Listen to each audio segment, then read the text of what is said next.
నమస్కారం. నేను మీ రవికిరణ్ శర్మ, వేలూరి. మరి ఫిబ్రవరి నెల రాబోతోంది కదండి. మరి ఫిబ్రవరి నెలలో ఏ ఏ రాశుల వారికి ఏ రకమైనటువంటి అనుకూలతలు ఉన్నాయి, ఏ రకమైనటువంటి ప్రతికూలతలు ఉన్నాయి, గ్రహబలం ఏ విధంగా ఉంది, గ్రహాలు అనుకూలంగా ఉన్నాయా ప్రతికూలంగా ఉన్నాయా అనే విషయాన్ని గురించి ఈరోజు మనం చెప్పుకోవడం జరుగుతుంది. మరి ఫిబ్రవరి నెలలో నవగ్రహ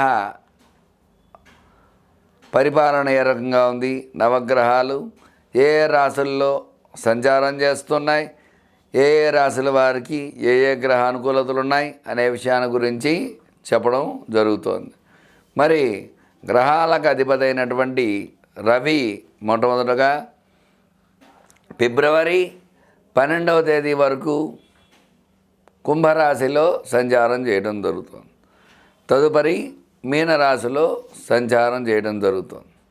అందువల్ల ఈ యొక్క కుంభరాశిలో మీనరాశిలో రవి సంచారం, కుంభరాశిలో సంచారం చేసినంత వరకు కూడా ఈ యొక్క కుంభరాశి వారికి ప్రతికూలతలు ఉంటాయి. అట్లాగే మీనరాశిలో సంచారం చేసిన తర్వాత మీనరాశ్యాధిపతి గురుడు కాబట్టి గురుడు ఉన్న రాశులు ఏవైతే ఉన్నాయో ఆ రాశులన్నిటికీ కూడా అనుకూలతలు వచ్చే అవకాశాలు ఖచ్చితంగా ఉంటాయి. అట్లాగే ఈ యొక్క నవగ్రహాల్లో తదుపరి గ్రహం చంద్రుడు ప్రతినిత్యము కూడా మారుతూ ఉంటాడు, నక్షత్రాన్ని బట్టి మారుతూ ఉంటాడు. కాబట్టి ఈ యొక్క 2.5 రోజులకు అంటే 2.5 నక్షత్రాలకి ఒకరోజు ఒక్కొక్క రాశి మారి ఇంకొక రాశిలోకి వస్తూ ఉంటాడు చంద్రుడు. అందువల్ల ఆ చంద్రుడు ఏ రోజున ఎలా ఉంటుందో అనే విషయాన్ని అప్పటికప్పుడే చెప్పుకోవాలి. కాబట్టి చంద్రానుకూలత సాధ్యమైనంత వరకు చంద్రుడు మనఃకారకుడు, చంద్రబలం అది ఉంటుంది. చంద్రుడు ఏ గ్రహంతో కలిస్తే ఆ ఫలితాన్ని ఇస్తూ ఉంటాడు. శుభగ్రహంతో కలిస్తే శుభ ఫలితాలు, పాపగ్రహంతో కలిస్తే పాప ఫలితాలు వచ్చే అవకాశాలు ఉంటాయి. అలాగే తరువాతి గ్రహం కుజుడు. ఈ యొక్క కుజుడు ఫిబ్రవరి 24వ తేదీ వరకు కూడా మిథున రాశిలో సంచారం చేస్తున్నారు. తదుపరి కర్కాటక రాశిలో సంచారం చేయడం జరుగుతుంది. మరి కుజుడు అనుకూలత బట్టే వ్యాపారము, అలాగే వ్యాపార అనుకూలత, రుణ బాధలు, రుణ సమస్యలు, ధన సమస్యలు, వివాహ సమస్యలు, సంతాన సమస్యలు ఇవన్నీ కూడా కుజుడు ప్రధానంగా ఉంటాడు. కాబట్టి ఈ కుజుడు ఈ యొక్క మిథునంలో సంచారం చేయడం జరుగుతుంది ఫిబ్రవరి నెలలో. మిథున రాశ్యాధిపతి బుధుడు కాబట్టి ఈ యొక్క కుజ అనుకూలత ఉన్న రాశులను బట్టి ఆ రాశి బలాన్ని బట్టి ఖచ్చితంగా మనకు తెలియటం జరుగుతుంది. తదుపరి గ్రహం బుధుడు. బుద్ధి కర్మానుసారిణి, మన బుద్ధిని బట్టి మన కర్మ అనేది జరుగుతూ ఉంటుంది. కాబట్టి ఈ యొక్క బుధుడు 13 వరకు కుంభంలో, తదుపరి మీనంలో ప్రవేశిస్తున్నాడు. మరి కుంభంలో ప్రవేశించినప్పుడు శనికి బుధుడు శత్రువు అయితే కాదు, మిత్రుడే. కాబట్టి ఆ యొక్క బుధ సంచారం శని క్షేత్రంలో సంచారం చేసినప్పటికీ కూడా బుధ సంచారం అనుకూలంగా ఉంటుంది.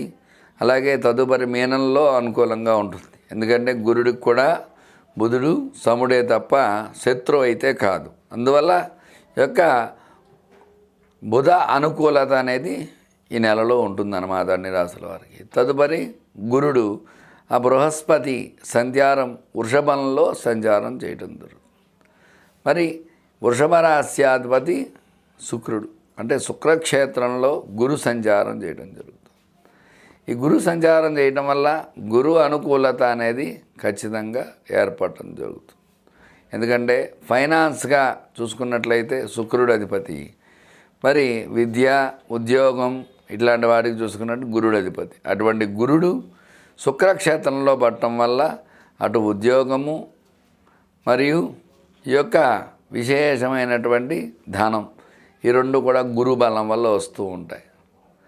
మరి తదుపరి శుక్రుడు మీనంలో సంచారం చేయడం జరుగుతుంది. మరి మీనరాశ్యాధిపతి గురుడు. మరి అదే మీనంలో రాహు సంచారం చేయడం జరుగుతుంది. అంటే శుక్ర రాహువుల కలయిక వల్ల కొంచెం ఇబ్బందులు వస్తూ ఉంటాయి. దంపతుల్లో అన్యోన్యత లోపించడం అట్లాంటివి చిన్న చిన్న సమస్యలు అవి కొన్ని రాశుల వారికి వచ్చే అవకాశాలు ఉన్నాయి. మరి తదుపరి శని సంచారం, శని కుంభంలో సంచారం చేయడం జరుగుతుంది. కుంభరాశి అధిపతి శని కాబట్టి శని అనుకూలత ప్రతికూలతను బట్టి ఉంటుంది. శని వల్ల శని భగవానుడు ఆయన అనుగ్రహం ఇస్తే చక్కగా వివాహం జరుగుతుంది, చక్కటి ఉద్యోగం వస్తుంది, చక్కటి సంతానం కలుగుతుంది. చక్కటి అనుకూలతలన్నీ కూడా శని భగవానుడి వల్ల వస్తూ ఉంటాయి. మరి ఆయన ప్రతికూలిస్తే అనారోగ్యం వస్తుంది, వివాహం సరిగ్గా సెట్టు కాదు, డబ్బు ఎలా వస్తే అలా ఖర్చు అవుతూ ఉంటుంది. ఇట్లాంటి సమస్యలన్నీ శని భగవానుడు వల్ల వస్తాయి. ఈయన కుంభంలో సంచారం చేస్తున్నారు ఈ నెలలో. తదుపరి రాహు సంచారం, రాహు మీనంలో సంచారం చేస్తున్నారు. రాహు భగవానుడు అంటే సర్పకారకుడు, రాహుకేతువులు. రాహు వల్ల చక్కటి అనుకూలతలు ఉన్నాయి, చక్కటి ప్రతికూలతలు ఉన్నాయి. రాహు వల్ల దృష్టి దోషాలు, నరదృష్టి, నరఘోష ఇలాంటివన్నీ వస్తూ ఉంటాయి. అట్లాగే రాహు దృష్టి దోషాలు అంటే కళ్ళకు సంబంధించి వ్యాధులు, అలాగే నరాలకు సంబంధించి వ్యాధులు ఇట్లాంటివన్నీ రాహు వల్ల వస్తూ ఉంటాయి. తర్వాత కేతువు జ్ఞానకారకుడు, కన్యలో సంచారం చేయడం జరుగుతుంది. ఈ కేతు సంచారం వల్ల కన్యామిథునయో బుధ అన్నారు. అంటే బుధుడు అధిపతి. బుధవారానికి అధిపతి ఎవరండి? విష్ణుమూర్తి, గణపతి, అయ్యప్ప స్వామి ఇట్లా విశేషంగా చాలామంది ఉన్నారు.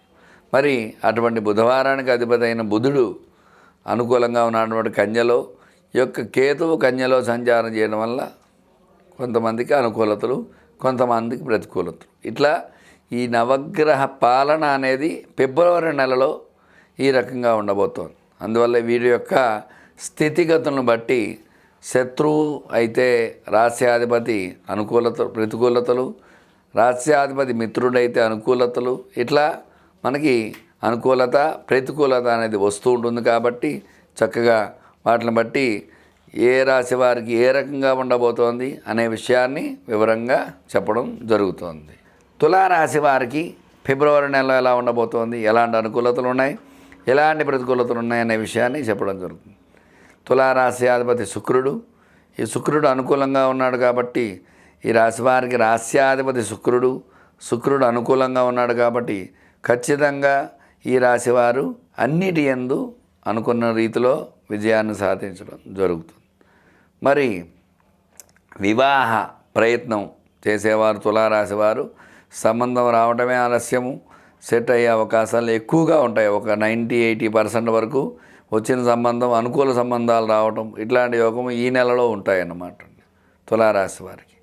అలాగే సంతానం గురించి ఎదురు చూసేవారికి ఈ నెలలో ఎక్కువ శుభవార్తలు వినే అవకాశాలు ఖచ్చితంగా ఉంటాయి. ఎందుకంటే అన్యోన్యత అది ఉంటుంది దంపతుల మధ్యలో, తద్వారా చక్కటి సత్సంతాన ప్రాప్తి ఖచ్చితంగా కలుగుతుంది. అలాగే మంచి వార్తలు వింటారు. అలాగే ఆరోగ్యపరంగా చూసుకున్నట్లయితే కొంచెం ఇబ్బందులు ఉంటాయి. అయినప్పటికీ కూడా ఈ రాశి వారికి అనుకూలతలు ఎక్కువ ఉన్నాయి, ప్రతికూలతలు కంటే కూడా చిన్న చిన్న ఆరోగ్య సమస్యలు వస్తూ ఉంటాయి.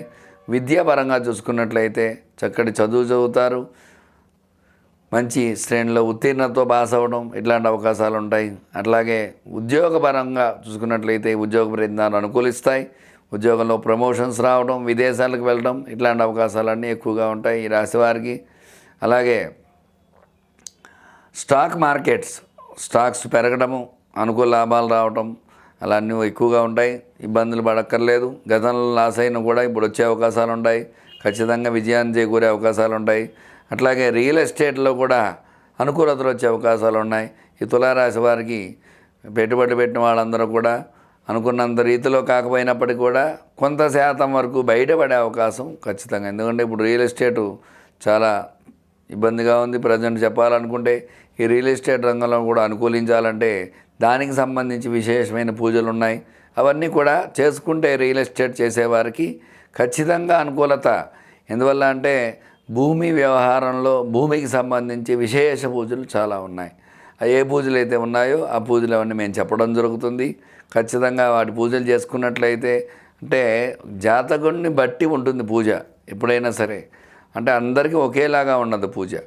అందువల్ల ఆ జాతకుని బట్టి ఏ పూజ చేస్తే బాగుంటుందో భూమికి సంబంధించి ఆ పూజ చేయవలసి వస్తుంది.